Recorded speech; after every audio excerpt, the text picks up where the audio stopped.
దేశంలో అన్ని రాష్ట్రాల నుండి వచ్చేసినటువంటి గౌరవనీయ ఎంపీలకు, గౌరవనీయ ఎమ్మెల్యేలకు, కమిటీ చైర్మన్లకు, రాష్ట్ర కమిటీ సభ్యులకు, సభలో మిత్రులందరికీ నా హృదయ స్వాగతం తెలియజేస్తున్నాను.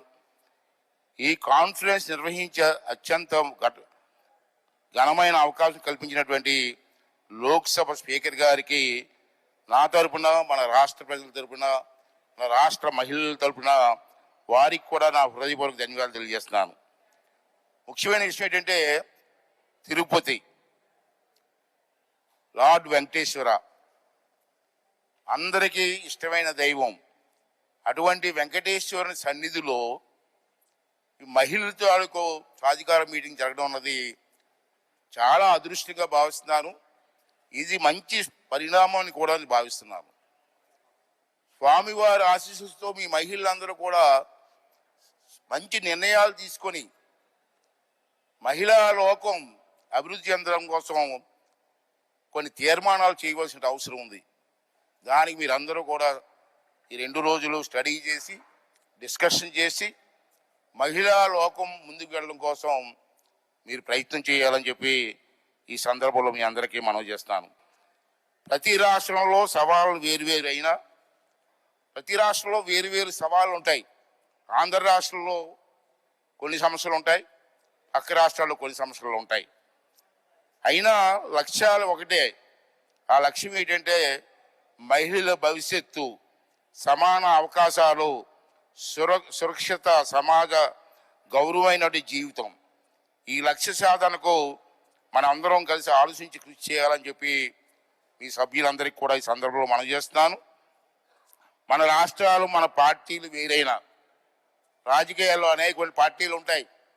రాష్ట్రాలు వేరైనా, పార్టీలు వేరైనా మహిళా సాధికారత అనే విషయం మాత్రం పార్టీలకు అతీతంగా మన దేశ హితం కోసం మన అందరం కూడా కలిసికట్టుగా ముందుకు సాగాలని చెప్పి ఈ సందర్భంగా మనం చేస్తున్నాను.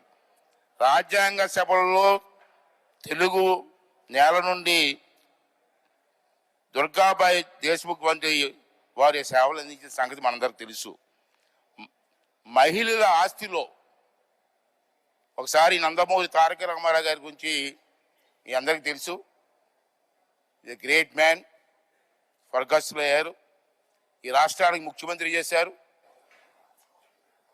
ఆ విషయం దేశం అంతా తెలుసు. మహిళల ఆస్తిలో సగభాగం ఇవ్వాలని చెప్పినట్టు ఏకైక నాయకుడు నందమూరి తారక రామారావు గారు అని చెప్పి సందర్భం మనం చేస్తున్నారు. ఒక తండ్రికి కొడుక్కి ఆశిస్తున్నారు, మహిళలకు ఎందుకు ఇవ్వరని చెప్పి వెలుగెత్తి మాట్లాడి చట్టం చేసినటువంటి వ్యక్తి నందమూరి తారక రామారావు గారు. అదేవిధంగా ఉద్యోగాల్లో, చదువుల్లో రిజర్వేషన్లు ఇచ్చారు. అటువంటి మహానుభావుడు పెట్టినటువంటి పార్టీ తెలుగుదేశం పార్టీ. అతను అడుగుజాడలో ఈరోజు కూడా మేము నడుస్తున్నామని చెప్పి ఈ సందర్భంలో మీ అందరికీ మనం చేస్తున్నాను. మహిళా శక్తిని సమాజ ప్రగతి శక్తిగా మార్చిన నాయకుడు మన చంద్రబాబు నాయుడు గారు. స్వయం సహాయక బృందాలు SHGS బలోపేతం చేయడం ద్వారా, స్వయం ఉపాధి అవకాశం కల్పించడం ద్వారా, రాజకీయాల్లో మహిళా ప్రాతినిధ్యం ప్రోత్సహించడం ద్వారా ఆయన మహిళా సాధికారత విషయంలో చూపిన దృష్టిని ఈ సందర్భంలో మీరందరూ కూడా ఆలోచన చేయవలసినటువంటి అవసరం ఉంది. దానికి ఒక ఉదాహరణ చెప్తా. ఈరోజు అందరూ మాట్లాడుతున్నాం, కానీ 1999లో శ్రీ నందమూరి తారక రామారావు గారు ఉమ్మడి రాష్ట్ర ఆంధ్రప్రదేశ్కి స్పీకర్గా ఒక మహిళని పెట్టి నడిపించిన సంగతి మీరు అందరూ గుర్తు చేసుకోవాలి. ఇది నాట్ ఎ జోక్. ఆ రోజుల్లో ఒక మహిళ స్పీకర్ ఏంటని చెప్పే రోజులు ఆ రోజుల్లో. అయినా ఒక మహిళని తీసుకొచ్చి ప్రతిభా భారతి గారిని ఉమ్మడి ఆంధ్ర రాష్ట్రంలో హైదరాబాదులో స్పీకర్గా నియమించిన సంగతి ఒకసారి మీరు అందరూ కూడా గుర్తు చేసుకోవాల్సిన అవసరం ఉంది. అటువంటి నిర్ణయాలు అన్ని రాష్ట్రాల్లో కూడా తీసుకోవాలని చెప్పి ఈ సందర్భంలో మనం చేస్తాను. ఈ కమిటీలు సభ పని భారాన్ని పంచుకోవాలి. ఈరోజు అసెంబ్లీలో కమిటీలు వేస్తారు. మీరు ఎన్ని కమిటీలు మీరు మీటింగ్ జరుగుతున్నాయి. అసెంబ్లీలో అన్ని చర్చించలేము. కమిటీలు కూడా సగ భారాన్ని తీసుకొని ఆ కమిటీల ద్వారా న్యాయం చేయవలసినటువంటి అవసరం ఉందని చెప్పి ఈ సందర్భంలో మనం చేస్తున్నాను. ప్రజలందరూ నమ్మకంతో మనల్ని ప్రజాప్రతినిధులు ఎన్నుకున్నారు. అయితే మనం ఏం చేస్తున్నాం? ఒకసారి హార్ట్ మీద చేయి వేసుకొని ఆలోచించవలసిన అవసరం ఉంది. మనం ప్రజా సేవకులం. ఒక ప్రభుత్వ ఉద్యోగి కంటే బాధ్యతగా పనిచేయవలసిన అవసరం చాలా ఉంది. మన ప్రవర్తన సమాజానికి ఆదర్శంగా ఉండాలని చెప్పి ఈ సమావేశం ద్వారా మీకు మనం చేస్తాను. శాసన సభాపతిగా ఒక ప్రశ్న నన్ను వేధిస్తుంది సార్. వేదిక పేరున్న పెద్దలందరూ కూడా ఆలోచించాలా. ఏంటి ఆ వేదన అంటే, మన అందరం సంరక్షకులైన లోక్సభ స్పీకర్ గారి సమక్షంలో నా బాధను వ్యక్తం చేయవలసిన అవసరం ఉంది. ఇందాక చెప్పాను, చిరుద్యోగులు సైతం నో వర్క్ నో పే అన్న స్లోగన్ మీద వెళ్తున్నాం. కానీ మీరు ఎమ్మెల్యేలకి అది వర్తించదా? మన ఎమ్మెల్యేలు శాసనసభ కూడా రావట్లే. ప్రజలు ఎన్నుకొని మా సమస్యలు పరిష్కారం చేయండి మహాప్రభు అని చెప్పి మనకు ఓట్లేస్తే అసెంబ్లీకి రారా అండి? రారా? ఎక్కడో బయట మాట్లాడే బదులు అసెంబ్లీలో మీరు మాట్లాడవచ్చు కదా.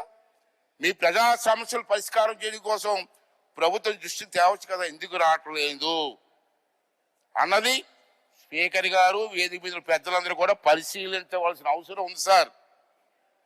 ప్రభుత్వ ఉద్యోగి రాకపోతే సస్పెండ్ చేస్తున్నారు, ఎమ్మెల్యేలకు లేదా అండి?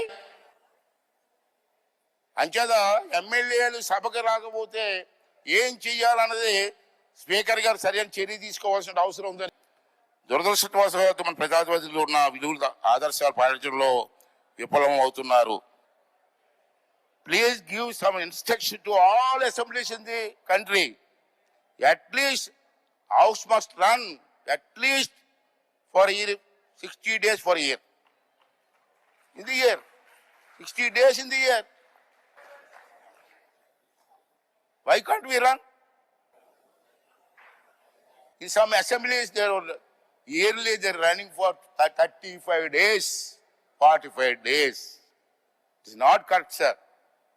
At least 60 days for year.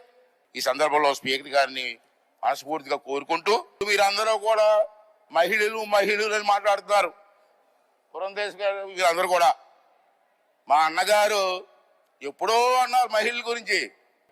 లేచింది మహిళా లోకం, దద్దరిల్లింది పురుష ప్రపంచం అని ఆ రోజే అన్నారు అన్నగారు. కొత్త ఏం కాదు. మహిళల కోసం ఏ నిర్ణయం తీసుకున్నా అది మీరు స్పీకర్ గారికి రికార్డెడ్గా పంపించండి. స్పీకర్ గారు కూడా మంచి స్పీకర్ గారు ఉన్నారు మనకి, పార్లమెంట్ స్పీకర్ గారు. వారిని ఆశీర్వాదంతో అవన్నీ కూడా అమలు చేసి ఈ ప్రపంచానికి తీసుకెళ్దామని చెప్పి మనం చేస్తాం. ఆస్తులు హక్కు అన్నారు. మగపిల్లవాడితో ఆడపిల్లకు హక్కు అని చెప్పి ఎన్టీ రామారావు గారు చెప్పారు. రాజకీయాల్లో మహిళలు రావాలన్నారు. సర్పంచులు, ఎంపీటీసీలు, జడ్పీటీసీలు, ఎమ్మెల్యేలు, ఎంపీలు అందరికి కూడా ఈరోజు మహిళలకు ఇస్తున్నారు. మన ఆడపిల్లలు చదువుకోవాలని చెప్పి ఇదే తిరుపతిలో పద్మావతి మహిళా యూనివర్సిటీ పెట్టే ఘనత నందమూరి తారక రామారావు గారిని చెప్పి ఈ సందర్భంలో మీ అందరికీ మనం చేస్తూ, మన ఆంధ్ర రాష్ట్రంలో చంద్రబాబు గారు మొన్న గవర్నమెంట్ ఫార్మ్ చేసినప్పుడు మినిస్టర్స్ ఇచ్చారు. దాంట్లో మా మినిస్టర్స్ లో 3 ఆడపిల్లలు ఉన్నారు, 3 లేడీస్ ఉన్నారు. One is Anitha madam. ఆమె ఏం తెలుసా? Is a home minister for state. Home minister for state Anitha.